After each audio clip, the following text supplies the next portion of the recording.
Beaucoup de personnes veulent s'échapper de la pauvreté, mais peu comprennent les réels mécanismes qui se cachent derrière. Dans cette vidéo, nous te dévoilons absolument tout sur comment ouvrir ton esprit, changer de vocabulaire, comment bâtir ta crédibilité pour tes projets futurs, pourquoi il est important d'arrêter de mendier et d'être trop humble. On parlera de ces sacrifices aussi qu'on fait aujourd'hui pour pouvoir récolter demain, mais aussi de notre très cher ami, le salariat. Pas comme une prison, comme on veut nous le faire croire, mais comme un tremplin vers notre indépendance financière. Si ce sont les thématiques qui t'intéressent, n'hésite pas dès maintenant à t'abonner, laisser un like et commenter, car sur Business Class, nous considérons que le premier capital, c'est la connaissance. Reste connecté, générique.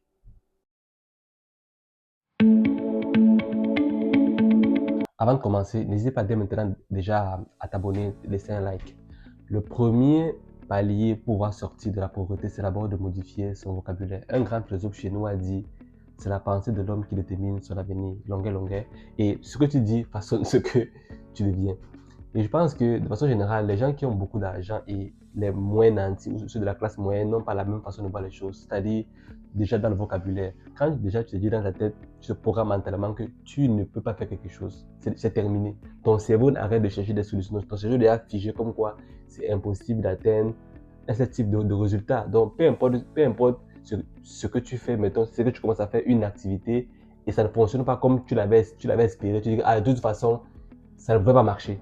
Donc déjà, changer son vocabulaire, sa façon de penser, sa façon d'appréhender les problèmes déjà, c'est déjà un grand avancement. Au lieu de te dire, non, je ne peux pas m'acheter ça.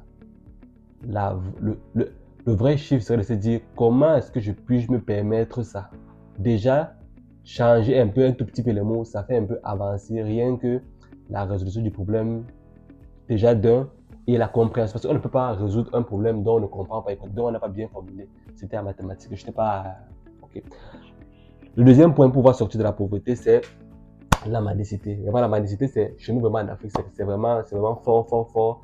Et je ne sais pas si quand vous avez eu l'occasion de rencontrer un mendiant et que dans vos poches, vous avez peut-être 10 billets de 10 000 et un billet de 500, la majorité des personnes seront plus portées à donner un billet de 500 parce que dans notre tête, on considère qu'un mendiant ne peut rien nous donner.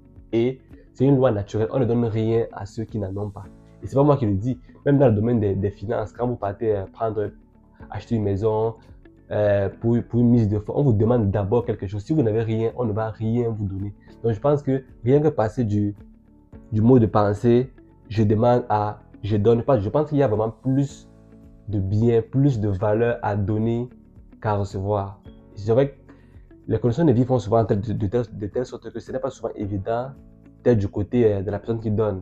Mais juste changer de mentalité, se dire, ok, on m'a déjà assez donné, pourquoi pas être aussi la main qui tend? Parce que la main qui donne est toujours celle être au-dessus de celle qui reçoit. Donc juste changer un peu cette axe de pensée-là, ça peut vous permettre vraiment de faire un bond dans votre vie. Le troisième aspect, c'est arrêter d'être trop humble. Si vous avez une compétence, que vous savez que vous êtes bon dans ça, rien ne vous coûte de mettre ça de l'avant. Parce que si vous ne le faites pas, ça ne va drastiquement rien changer dans votre vie. Autant prendre le risque de faire valoir vos compétences. Et j'avais lu le livre de Valérie Bidias qui disait comme quoi les pauvres sont égoïstes. Au début, ça m'avait choqué, mais quand j'ai poussé un tout petit peu la réflexion, c'est là où j'ai compris que tu peux être un très bon danseur, mais vu que tu as peur de la critique, de qu'est-ce que les gens vont dire, qu'est-ce que tes parents vont dire, tu danses que dans ta chambre, tu caches ton merveilleux talent dans le monde. Il y a des personnes qui sont bonnes dans plein de domaines, ça peut être la musique, ça peut être les activités, vous voyez un peu, mais vous préférez garder ça pour vous-même. Et le fait que vous cachez cette compétence-là, ça vous bloque vraiment d'atteindre un autre niveau dans votre vie.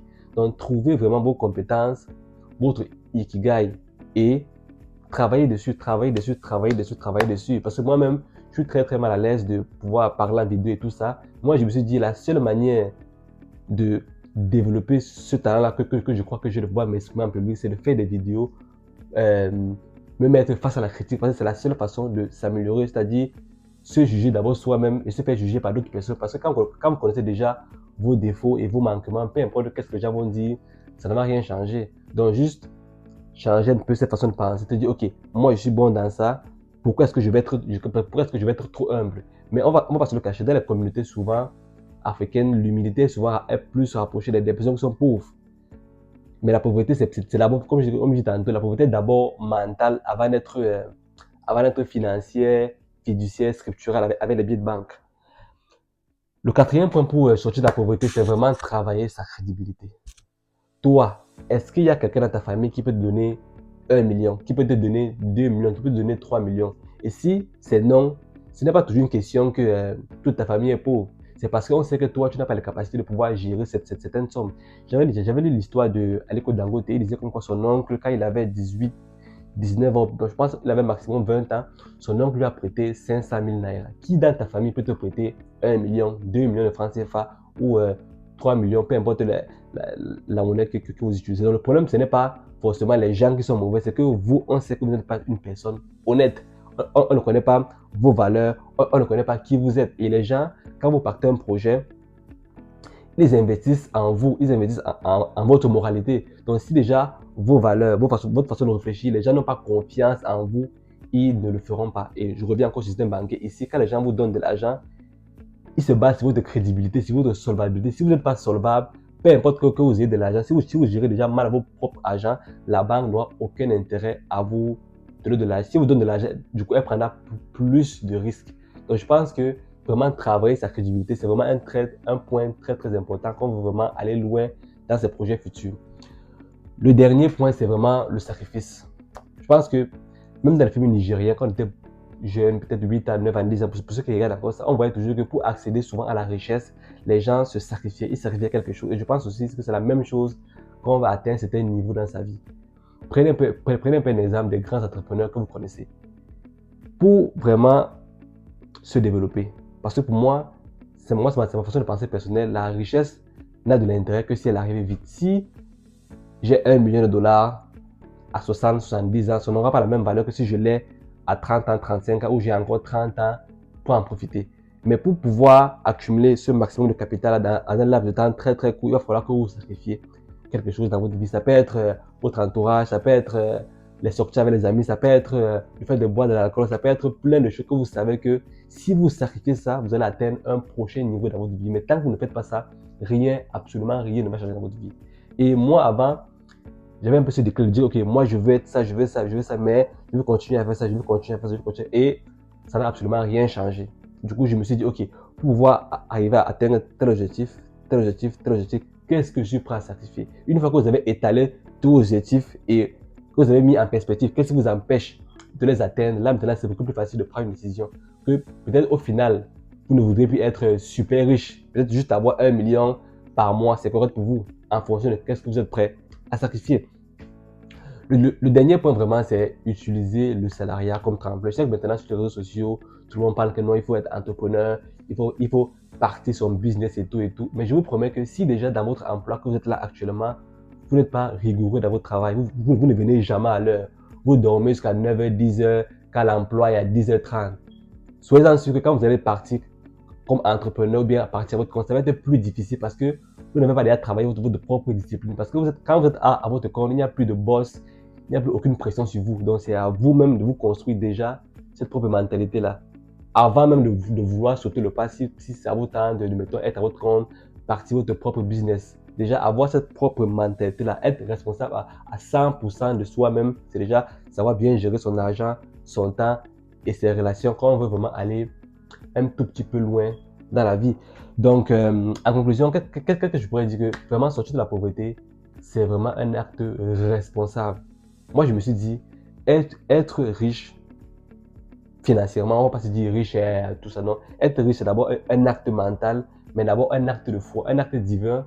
Quand on considère que être riche, atteindre la liberté financière, c'est un droit divin que moi, je m'autorise à être multimilliardaire. Je m'autorise ça parce que j'ai le droit.